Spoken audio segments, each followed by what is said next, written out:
Hello అండి, అందరికీ నమస్తే. నేను మీ Gauravkrishna. Welcome back to our channel wall poster. అయితే ఈ అక్టోబర్లో కాంతార వసూళ్ల వర్షం కురిపించడం జరుగుతుంది. అయితే అక్టోబర్ ఎండింగ్లో కూడా వసూళ్ల వర్షం కురిపించడానికి మనకు బాహుబలి ది ఎపిక్ సినిమా రాబోతుంది. ఏంటి ఇప్పుడు ఒక రీ రిలీజ్ మూవీకి అంతలా హైప్ ఇస్తున్నాం అంటే ఇవ్వాలి. ఎందుకంటే బాహుబలి ఏదైతే రీ రిలీజ్ కాబోతుందో ఈ రీ రిలీజ్ అయిన సినిమాకి ఒక రేంజ్లో హైప్ ఉంది. అది ఎవరైతే ప్రభాస్ గారు ఉన్నారో, ప్రభాస్ గారు దాదాపు 5 సంవత్సరాలు, అలాగే రాజమౌళి గారు 5 సంవత్సరాలు కష్టపడి ఈ సినిమాని తీయడం జరిగింది. ఇప్పుడు ఈ సినిమా తీస్తేనే, ఈ సినిమా వచ్చినాకనే చాలా సినిమాలు ఇప్పుడు పాన్ ఇండియా వైజ్గా రావడం జరుగుతుంది.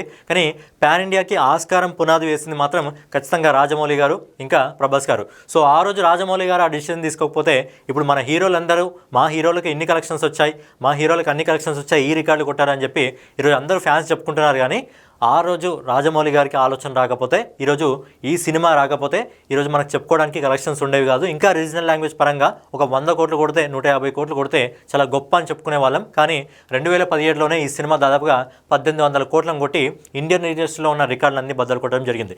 అయితే ఈ సంవత్సరం దాదాపు 10 సంవత్సరాల తర్వాత తిరిగి ఈ ఇయర్లో ప్రభాస్ గారి బర్త్డే సందర్భంగా, సో ప్రభాస్ గారి బర్త్డే 23వ తారీఖు అనుకోండి, కానీ ముందు ఈ సినిమాకి సంబంధించిన డేట్ని 23వ తారీఖు అనుకోవడం జరిగింది. తర్వాత తిరిగి అక్టోబర్ 31కి అయితే ఈ సినిమా డేట్ని అయితే చేంజ్ చేయడం జరిగింది. అయితే ఒక రీ రిలీజ్ మూవీకి ఒక డైరెక్టర్ వచ్చి తిరిగి పనిచేయడం జరుగుతుంది. అంటే రాజమౌళి గారు ఎవరైతే ఉన్నారో, రాజమౌళి గారు ప్రజెంట్ బాహుబలికి సంబంధించి అయితే పోస్ట్ క్రెడిట్ సీన్ ఉందో, ఎందుకంటే పార్ట్ 1 పార్ట్ 2 రెండు సినిమాలను కలిపి ఒక దగ్గర జోడించి మనకు దాదాపు 4 గంటలకు పైగా సమయం ఉంటుంది కాబట్టి ఈ సినిమాలో చూడడానికి.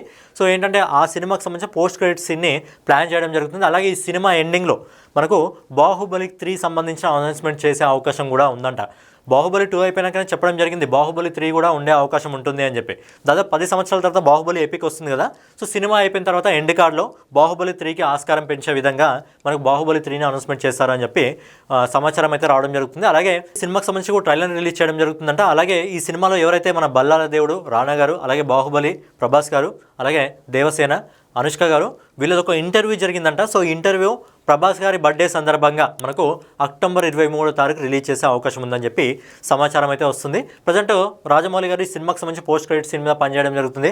ఒక డైరెక్టర్, మన ఇండియన్ నెంబర్ 1 డైరెక్టర్ ఒక సినిమా పైన, రీ రిలీజ్ సినిమా పైన మామూలుగా ఆయన వర్క్ చేయడం జరుగుతుంది. బేసిక్గా రీ రిలీజ్ సినిమాలు అంటే ఈ ఇయర్లో మధ్యలో మనకు చాలా రీ రిలీజ్ సినిమాలు రావడం జరిగింది. కానీ ఏ సినిమాకి కూడా డైరెక్టర్ వచ్చి ప్లాన్ చేయలేదు. బట్ ఈ సినిమాకి డైరెక్టర్ వచ్చి తిరిగి ప్రతిదీ కూడా అబ్జర్వేషన్ చేయడం జరుగుతుంది. దానికి సంబంధించి కొన్ని పిక్స్ కూడా రావడం జరిగింది.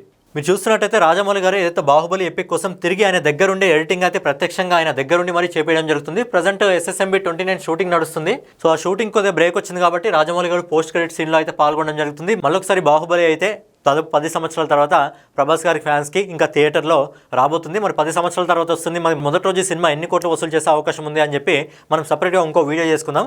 సో బాహుబలి ఎపిక్ అయితే మనకు అక్టోబర్ 31 తారీఖున రావడం జరుగుతుంది. సో ప్రభాస్ గారి బర్త్డే సందర్భంగా అక్టోబర్ 23వ తారీఖున టీంకి సంబంధించి ఒక ఇంటర్వ్యూ అయితే రావడం జరుగుతుంది. అలాగే సినిమాకి సంబంధించిన ట్రైలర్ కూడా రిలీజ్ చేసే అవకాశాలు ఉన్నాయంట. బాహుబలి ఎపిక్ వచ్చిన రోజు ఎన్ని కోట్లను వసూలు చేయడం జరుగుతుంది, మరి తిరిగి పాన్ ఇండియా వైజ్గా రిలీజ్ అవుతుంది ఈ ఎపిక్ కాబట్టి బేసిక్గా రీ రిలీజ్ అంటే ఒక లాంగ్వేజ్లో రిలీజ్ కావడం జరుగుతుంది. బాహుబలి ఎపిక్ అనేది ప్రతి లాంగ్వేజ్లో కూడా తిరిగి రీ రిలీజ్ కావడం జరుగుతుంది. మరి మొదటి రోజు ఎలాంటి కలెక్షన్స్ వస్తాయో చూడాలి.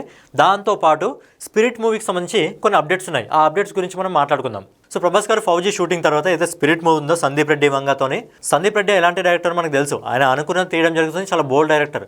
మనకు అర్జున్ రెడ్డి కానివ్వండి, తర్వాత కబీర్ సింగ్ కానివ్వండి, తర్వాత ఎనిమల్ కానివ్వండి, ప్రతి స్టెప్ ఎక్కుతూ పోవడం జరుగుతుంది. అయితే ఈసారి స్పిరిట్ కోసం చాలా పగడ్బందీగా ప్లాన్ చేయడం జరుగుతుంది. స్పిరిట్లో ఆల్రెడీ మనకు కొంతమంది నటీనటులు అయితే లాక్ కావడం జరిగింది. రీసెంట్గా చిరంజీవి గారి పేరు కూడా వినిపించడం జరిగింది. ఆయన కూడా లాక్ అయినట్టు, కాకపోతే పేపర్ వర్క్ ఇంకా నడుస్తుంది అని చెప్పి ఇన్ఫర్మేషన్ అయితే వస్తుంది. అయితే స్పిరిట్ మూవీలో విలన్ ఎవరు అంటే మనకు డాన్లీ అని చెప్పి చాలా రోజుల సంది వినిపిస్తుంది. అయితే స్పిరిట్ మూవీ కోసం ఇంకో విలన్ కూడా ట్రై చేయడం జరుగుతుందంట. సో అంతకంటే ముందు ఈ సినిమాలో నటీనటులు కొంతమంది లాక్ కావడం జరిగింది. ఎవరైతే మనకు సంక్రాంతికి వస్తున్న సినిమాలో ఎవరైతే కామెడీ పోలీస్ ఆఫీసర్ కామెడీ పండించాడో ఉపేంద్ర ఈ సినిమాలో తీసుకున్నట్టు, అలాగే తరుణ్ గారు, శ్రీకాంత్ గారు, అలాగే తృప్తి, మనకి ఎవరైతే దీపికా పదుకొని ఉంది కదా, దీపికా పదుకొని పక్కన పెట్టి ఎవరైతే తృప్తి గారిని తీసుకోవడం జరిగింది. అలాగే ఇంకో యాక్టరీస్ వచ్చేసి మడోనా సబిస్టాన్ని తీసుకున్నట్టు ఇన్ఫర్మేషన్ అయితే రావడం జరుగుతుంది. అలాగే ఈ సినిమాలో మన మెగాస్టార్ చిరంజీవి గారిని ప్రభాస్ గారి ఫాదర్ రోల్లో తీసుకుంటున్నట్టు మనకి ఇన్ఫర్మేషన్ అయితే వస్తుంది. బట్ ఆ రోల్ ఎక్కువసేపు ఉండకపోవచ్చు, బట్ ఇంపార్టెంట్ రోల్ అయితే ఉండొచ్చు.